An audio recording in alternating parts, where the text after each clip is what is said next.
अस्सलामुअलैकुम नाज़रीन, this is Warda Khan again आप सबके साथ पाकिस्तान स्टॉक मार्केट 29 अप्रैल 2026 के एनालिसिस के साथ। आइए बात करते हैं आज की मार्केट के ऊपर। तो आज मेरे हिसाब से जो मार्केट थी वो खुली बहुत अच्छी थी। ओपनिंग वॉज वेरी गुड, बहुत हाई थी, सारे शेयर्स अपना रिटर्न अच्छा दे रहे थे, लेकिन फिर सडन ही मार्केट में चेंज आ गया, गिरावट आ गई। इसके देखें दो स्पेसिफिक रीज़न्स बनते हैं। दो स्पेसिफिक रीज़न्स में पहला रीज़न जो आता है, एक तो वो ये आता है कि क्रूड ऑयल की जो कीमत थी वो डेफिनेटली ऊपर चली गई, $100 को क्रूड ऑयल ने क्रॉस कर दिया। इसके अलावा जो दूसरा रीज़न था वो ये था कि ये रोल ओवर वीक है। ये बात बहुत सारे लोग जो मार्केट में ऑलरेडी इन है उन्हें तो पता ही होगी, लेकिन जिनको नहीं पता, जो लोग अनजान हैं, जो जस्ट एज ए इन्वेस्टर हैं या फिर वो साइडलाइन पे रहते हैं, तो उनको ये बताने के लिए कि ये रोल ओवर वीक था। रोल ओवर वीक कहते हैं हर मंथ के एंड के वीक को, जिसमें मार्केट यूजुअली गिरती ही है, बल्कि यूजुअली क्या गिरती ही है। तो इन दो चीज़ों का मार्केट पे नेगेटिव इम्पैक्ट था और ये हर मंथ रहता है रोल ओवर वीक का इम्पैक्ट। तो अब आते हैं जो बेसिक एनालिसिस जो मैंने किए हैं वो ये है कि जो इंडेक्स था वो लगभग 168,170 के रेंज में रहा। मार्केट का मूड जो है वो मिक्स्ड प्लस थोड़ा बेयरिश था। ट्रेंड ऊपर नीचे क्लियर डायरेक्शन नहीं मिल रही थी, तो इसी तरीके से चला था। मतलब मार्केट स्टेबल नहीं है, थोड़ा प्रेशर में है। सेक्टर वाइज अगर बात करते हैं तो breakdown, oil and gas negative, OGDC, PPL, POL में सेलिंग प्रेशर बहुत ज़्यादा था। रीज़न ऑयल प्राइसेस और global tension, and the main reason crude oil.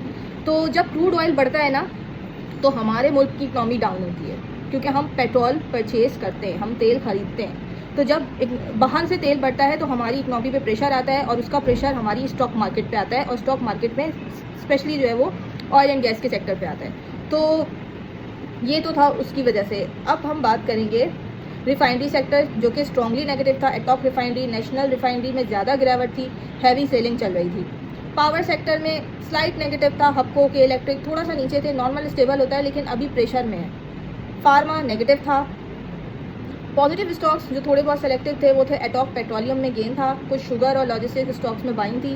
पूरा मार्केट नहीं, लेकिन सिर्फ सेलेक्टेड स्टॉक्स चल रहे हैं। मार्केट में रीजंस ग्लोबल टेंशन और ऑयल प्राइसेस की इंक्रीजिंग, जो मैंने आपको अभी मेंशन कर दी है ऊपर। शॉर्ट टर्म सेलर्स के लिए जो है ना, मार्केट 1 से 2 वीक्स तक अभी नेगेटिव साइडवेज में ही रहेगी। मार्केट स्ट्रॉन्ग भी है, लॉन्ग टर्म ग्रोथ अच्छा है, लेकिन अभी फिलहाल मार्केट अनस्टेबल ही है। सिंपल स्ट्रैटेजी ये कि अगर आप ट्रेडर हैं तो रिस्क ना लें, अभी रिस्क नहीं पड़ता डेली ट्रेडिंग के लिए। लेकिन हाँ, अगर आप इन्वेस्टर हैं तो इस टाइम पर आप मौके से फ़ायदा उठा सकते हैं, क्योंकि पाकिस्तान कुछ बड़े फैसले कर रहा है, अहम चीज़ों पर गौर कर रहा है। तो इंशाल्लाह इसका इम्पैक्ट हमारी मार्केट पर डेफिनेटली बहुत अच्छा होगा। हम थोड़े से नेक्स्ट वीक को मॉनिटर करते हैं तो नेक्स्ट वीक में मार्केट लाइकली वॉलेटाइल रह सकती है। रेंज जो है वो 165,000 से 172,000 के बीच में रहेगी। रैली स्ट्रॉन्ग नहीं होगी लेकिन क्रैश भी नहीं होगी मार्केट। अब दो सिनेरियोज़ की बात करते हैं, बेयरिश सिनेरियो और बुलिश सिनेरियो। तो बेयरिश में हम ये कह सकते हैं कि मिडिल ईस्ट टेंशन अगर आती है, ग्लोबली वॉर अगर बढ़ती है, तो मार्केट पे बेयरिश जो है ना ट्रेंड आ जाएगा। और या तो फिर क्रूड ऑयल की अगर प्राइसेस ऊपर जाती हैं तो डेफिनेटली मार्केट नीचे आएगी।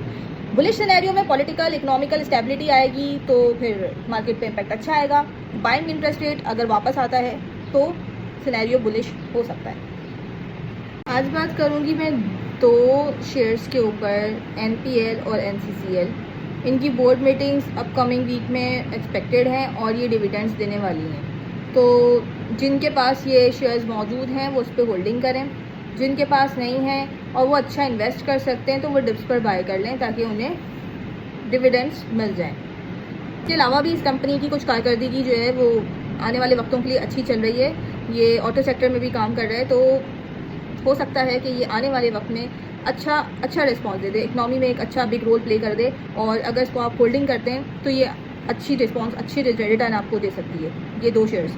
इसके अलावा जो मैं अपने प्रीवियस वीडियोस में कहती आ रही हूँ तो वही मैंने आपको बताना है कि जो इन्वेस्टर्स हैं वो होल्डिंग करें, पैनिक सेलिंग ना करें। मेरी हर वीडियो में यही पैगाम होता है कि स्टॉक मार्केट सिर्फ उन लोगों का काम है जो इसको समझ के चलते हैं। जो लोग सिर्फ इसमें एक्साइटमेंट में एंट्री देते हैं या जो सिर्फ इसके अंदर इसलिए आते हैं कि पैसा कमाना है, लालच करनी है, तो उनका इस मार्केट में कोई काम नहीं है। जो इसको समझ के चलते हैं, जिन्हें ये पता होता है कि इसको किस टाइम पे कैसे मैनेज करना है, अगर लॉसेस बुक हो रहे हैं या शेयर्स नीचे आ रहे हैं तो उस टाइम पे क्या करना है, तो सिर्फ वही लोग इसके अंदर कामयाब होते हैं जो होल्डिंग करते हैं, सब्र तहम्मुल से काम लेते हैं। फिर आपको रिटर्न भी अच्छा आता है। लेकिन जो जल्दी की करते हैं या जो इंट्राडे ट्रेडर होते हैं, स्पेशली मैं इंट्राडे ट्रेडर की अगर बात करती हूँ तो इंट्राडे ट्रेडर्स को बहुत पेशेंस की नीड होती है, क्योंकि वो डेली बेसिस पे काम करते हैं। तो इस वक्त जो मार्केट की कंडीशन है वो आपको डेफिनेटली कंगला करने के लिए ही है। तो अभी डे ट्रेडिंग मेरी तरफ से रिकमेंडेड नहीं है।